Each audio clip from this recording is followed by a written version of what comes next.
Video உங்களுக்கு அனுப்புகிறேன் பாருங்கள். இது வந்து ஒரே தென்னை மரம் நினச்சிக்காங்க.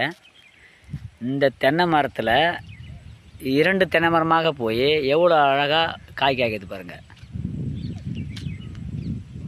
ஒற்றுமையே வலிமை. இதுக்கு என்ன அர்த்தம்னா ஒற்றுமையே வலிமை. ஒரே மரம் தான், ஆனால் 2ஆக பிரிஞ்சு தண்ணியை பகிர்ந்து சாப்பிடுது. சாப்பிட்டு 2 பக்கமும் காய் காய்க்குது. அது போல தான் உலகத்தில் ஒற்றுமையோடு வாழ்ந்தாக்கா நல்லா இருக்கும். பாருங்க, ஒற்றுமையாக வாழ்ந்து சந்தோஷமாக வாழ்ந்து அழகாக 2 பக்கமும் ஒரு நல்ல ஒரு கனியை தருது பாருங்கள். இது என்ன எந்த இடம்னா கடலூர் மாவட்டம், தமிழ்நாடு,